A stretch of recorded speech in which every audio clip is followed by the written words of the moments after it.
중국이 사실 코로나 이후로 안 좋다는 이야기는 들었거든요. 지금 현 상황 어때요? 잃어버린 10년이 진행 중이죠. 2016년부터 진행이 시작된 것 같고요. 네, 그래서 지금 9년, 8년째. 그럼 뭐 가장 대표적인 단순한 사례가 대졸 실업률이 30% 정도 되는 걸로 지금 추정되거든요. 작년 6월인가 5월에 발표가 중단되기 전에는 40%도 찍었습니다. 청년들이 갈 곳이 없다라는 예, 의미인가요? 그런 것도 있지만 이제 눈높이에 맞는 직장이 없다 정도를 넘어서서 내수 경기에 가장 중요한 부분이 건설이잖아요. 부동산이 우리도 그렇죠. 그래서 지금 부동산 PF 대책 나왔잖아요. 중국의 부동산 시장의 충격이 너무나 심각한 상황이다 보니까 그러니까 이제 뭐 단적인 예를 하나만 말씀을 드리자면 중국의 70대 개발업체의 지난 3월달 기준 판매 실적 작년 같은 기간에 비해서 마이너스 40%. 그리고 작년은 또 재작년 대비해서 역시 마이너스 50%였거든요. 70~80%가 죽어서 중국의 도시 지역의 취업자의 40%가 건설 부동산 부문에서 일하거든요. 그래서 청년 실업률이 그런 거. 그러니까 이제 연쇄적인 악영향이 생기는 거죠. 일단 첫 번째는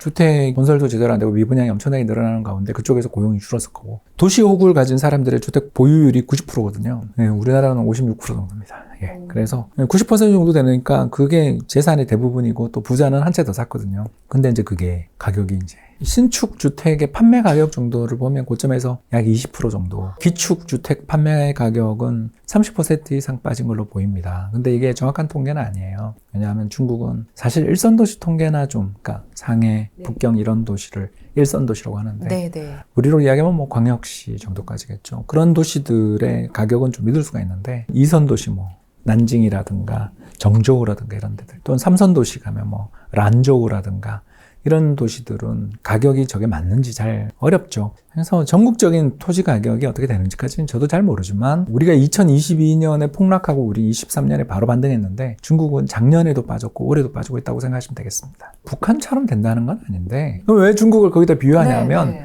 바로 중국 부자들이 자기가 보유한 위안화를 어떻게든 다른 나라 화폐로 환전하는 것에 모든 것을 거는 사회가 됐기 때문인 거잖아요. 마윈 이야기를 아까 전 시간에도 했었지만 중국의 부자들이 최근에 일본 부동산을 그렇게 많이 산다고 이거는 이제 블룸버그 뉴스로 떴고요. 예. 이제 그런 걸 보면 우리가 알 수 있는 거죠. 이게 굉장히 불행한 나라구나. 그 밑에 있는 대졸 실업률은 막 30에서 40% 정도를 지금 찍고 있는 것 같은데 거기에 더 나가서 부자들은 이 시스템의 가장 혜택을 누린 사람들은 무서운 거예요. 자기가 언제 당 기율위 이런 데 불려가서 반성문 쓰고 쫓겨날지 또는 재산을 다 뺏길지 모른다라는 공포를 갖고 있으니까 그러니까 줄을 잘 서야 되는 거죠. 관시 뭐 이런 거에 잘 써야 되는 그런 걸 무서워하는 그리고 또 중국에 있는 위안화 자산의 가치가 앞으로 떨어질 거라고 생각하면 부동산이나 주식 가격이 못 오른다고 생각하면 이 돈을 빼서 해외로 가는 게 무조건 이기는 예, 그래서 중국 사람들이 해외로 가기만 하면 왜 카지노로 달려가는가 왜 그런지 이제 아셨죠? 예, 사실은 칩으로 환전하는 거예요. 그래서 중국 정부가 비트코인 거래를 중국에서 완전히 못하게 거의 사형에 준하는 범죄로 규제하는 이유가 이 환투기를 못하게 하려고.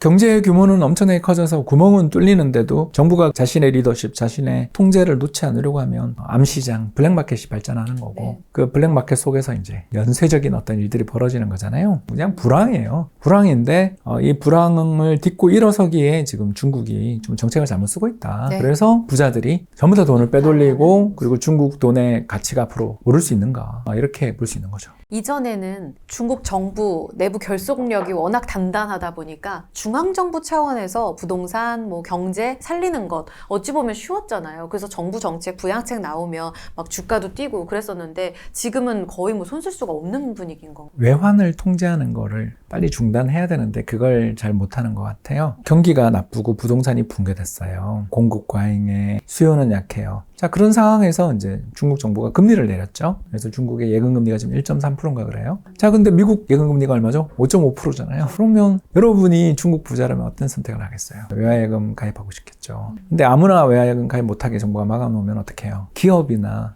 금융창구를 통해서 또 수출입 거래 등을 통해서 또는 해외여행을 나간 이 단간부들이 또는 공산당원들만 사실상 지금 그렇게 할 수 있겠죠. 그분들이 나가서 카지노에서 마치 자기 돈을 다 잃어버리고 칩으로 바꿔서 그걸 조금 할인해서 옆에 가면 외화예금 통장, 달러예금 통장을 만들어준다든가 그렇게 하는 거잖아요. 그러니까 이렇게 구멍이 숭숭 뚫려 있는 상태에서 금리를 더 내리면 오히려 경기가 더 나빠지겠죠. 금리를 내린다는 건 일정 부분 경기를 부양하겠다는 건데 근데 이렇게 돈이 더 못한다는 빠져나, 돈이 더 거네요. 빠져나가니까 중국 정부가 뭘 하고 있냐면 이구 환신이라는 걸 하는데 구형 전자제품이나 자동차를 연비가 좋거나 저전력 설계가 돼 있는 신제품으로 바꿀 때 보조금을 지급하는 제도가 이구환신입니다. 예, 그러면 당연히 돈이 들겠죠. 중국 정부가 이제 보조금을 지급하는 거죠. 그죠? 소비를 약간 예, 키우겠다는 그래서 건가 지금 봐요. 중국 주가가 오르는 거예요. 근데 이 정책이 지속될 수 있는가에 대해서 대단히 의문스러운 게 왜냐하면 중국의 GDP 대비 국가 부채가 한 150% 정도 되는 것 같거든요. 참고로 한국은 50%가 안 됩니다. 일본이 220%, 이탈리아가 130, 140 정도. 실제적으로 지금 세계에서 가장 재정이 부실한 나라는 일본이고 그 다음 2등이 중국이나 이탈리아 레벨인 거죠. 자, 이 돈을 그렇게 써서 경기가 올해는 좋아지는데 그 뒤에 유지가 가능한가?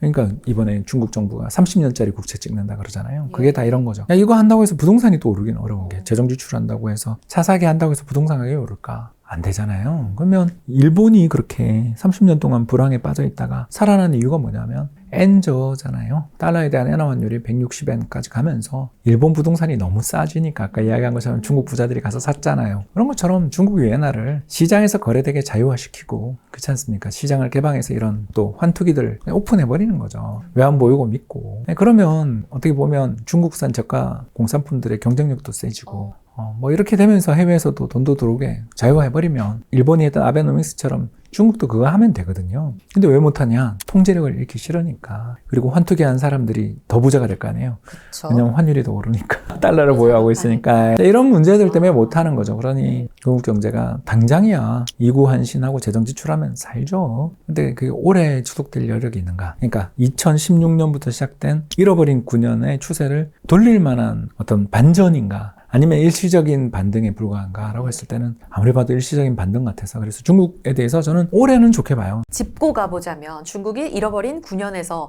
8, 9년 정도 지금 지속되고 있다고 하셨는데 이렇게 우리가 감기를 앓을 때도 미열이 지속되면서 점차 이렇게 사그라드는 이런 침체가 이어지는 건지 아니면 정말 바닥을 찍고 올라갈 수 있는 그런 시그널처럼 급격하게 안 좋아졌다가 다시 회복될 기미도 있는 건지 굳이 둘 중에 하나로 지금 중국 경제를 진단해 본다면요? 전자죠. 근데 이게 재작년 2022, 23년에 중국이 확 나빠졌는데 올해 좋아진 게 이 모양이니까 문제인 거죠. 결국은 계속해서 예, 확 안 좋아지고 올라가야 있는 상황. 되는데 작년에 네. 못 올라갔잖아요. 2023년 코로나 관련해서 리오프닝 했는데 이야기가. 아무 소용이 없었잖아요. 그러니까 그 사이에 죽어버린 거죠, 심리가. 회복시키려고 지금 돈을 푸는데도 잘 안 살아나는 거예요. 회복 탄력성이 떨어져 있고 그 배경에는 이제 시진핑의 욕심이 있다. 이렇게 설명을 아니 뭐 해주세요. 시진핑의 욕심이라기보다는 중국 공산당이 경제의 어떤 통제권, 통제력을 계속 쥐고 가고 또 그거에 기반을 해야 파워가 생기잖아요. 그리고 파워는 당연하겠지만 여러 가지의 선물,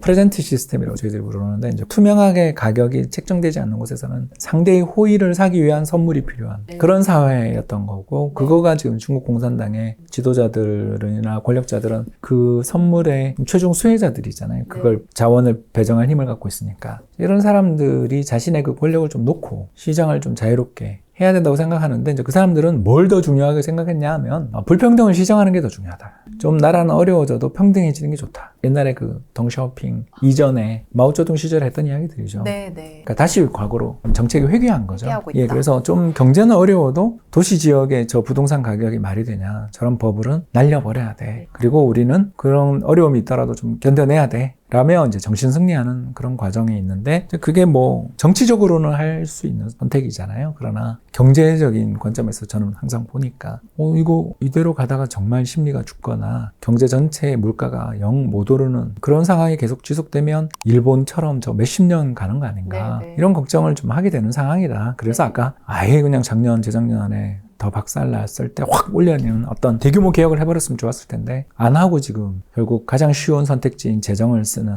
그러나 이제 그건 미래를 파는 짓이잖아요. 미래를 팔아 현재를 사는 그런 정책을 쓰고 있는 게 중국의 현실이 아닌가 생각합니다. 아무래도 우린 수출 의존도도 높잖아요. 중국과의 연결고리도 깊었고 우리에 끼치는 영향은 어느 정도라고 보시는지 이번 마지막으로 호황의 탄력을 약하게 만드는 요인이죠. 우리의 회복에 예, 우리를 비롯한 대만이나 일본의 수출 구조의 변화를 살펴보시면 대중 수출은 다 마이너스예요. 한국, 일본, 대만 다. 조금 살아나지 않았어요? 예, 뭐 근데 대표님? 뭐 제로죠 거의. 아직도 그에 비해 대미 수출은 수십 퍼센트 또는 100% 넘는 증가세가 나타난 대만 같은 경우는 100%가 넘었더라고요. 그러니까 TSMC 주가가 그렇게 좋죠. 그러니까 이 사례에서 보는 것처럼 이제 이별을 해야 되는 시기. 교역국으로서의 연결을 끊고 우리는 이제 다른 방법을 찾아가야 되는 거. 그동안 참 좋은 사이였는데 중국이란 나라가 2017년, 16년 말이지만 한한령 이후에 주변에 있는 모든 교역국과 전쟁 또는 준전쟁 상태잖아요. 그리고 사과한 적도 없고 남을 그렇게 일방적으로 공격해놓고 사과한 거 본 적 없잖아요. 이번에 이제 필리핀하고 저렇게 또 물대포 전쟁을 하고 있던데 이런 식으로 이제 주변에 있는 나라와 죄다 다 싸우고 또 그리고 우크라이나 전쟁에서는 러시아 편 들어서 러시아가 쓰고 있는 무기 대부분은 중국이 공급해주고 있다는 기사도 얼마 전에 떴잖아요. 이렇게 되면 만에 하나 이거 잘못되면 세컨더리 보이콧으로 가거든요. 이게 뭐냐면 러시아랑 거래하는 기업도 이제 보이콧하는, 그러니까 러시아와의 무역을 보이콧하는 것뿐만 아니라 러시아와 무역을 하는 기업조차 보이콧하는 게 세컨더리 보이콧인데 이제 이게 들어가면 정말 큰일 나거든요. 국제사회에서 중국까지 제재에 들어갈 수 있다는 그러니까 거네요. 그 러시아와 무역하는 중국 기업을 제재하는. 그런데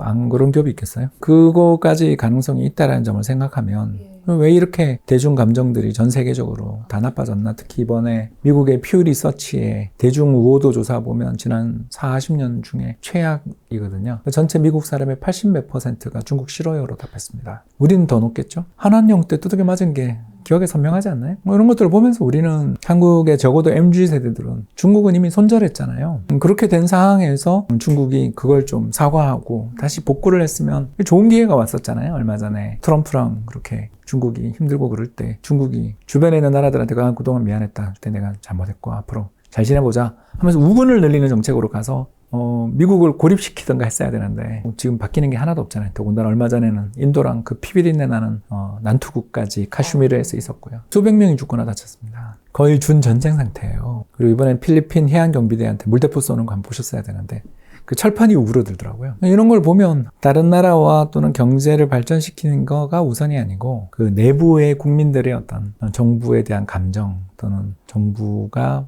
우리한테 뭔가 속이 시원한 걸 뭘 해주는 전랑 외교라고 저희들이 부르는 거죠. 그런 거에 대해서 더 신경을 쓰는 나라가 돼버린 거죠. 이게 그러면 중국에 대한 국제사회의 이런 민심도 안 좋고 그런 부분들 속에 우리에게 기회가 되는 부분, 위기가 되는 부분 나눠보자면 어떨까요? 뭐 기회는 중국한테 손절당했을 때 손절했던 기업들은 기회가 왔죠. 안 그랬으면 지금 빠져나온다고 생각해 보십시오. 지금 애플이 중국에서 고생하는 거 보이잖아요. 물론 중국이 큰 시장이라 애플이 못 버렸던 거고 테슬라도 중국에서 고생하고 있잖아요. 그런 기업들은 문제가 될 수 있겠죠. 근데 우리는 2016년 롯데그룹, 이마트, CGV 그 꼴 당하는 거 보면서 중국이랑은 사업할 때 정말 조심해야 되고 거기 시장을 공략하는 거는 조심해야 된다 하면서 우리나라 기업들이 좀 어떻게 보면 중국에 대한 포지션을 계속 줄여온 거라서 이번에 이렇게 또 중국에 대한 국제사회의 제재, 특히 그 인플레 감축법이나 칩 액트, 그 반도체법 같은 거 덕분에 한국 기업들한테 오히려 기회가 온 것도 많죠.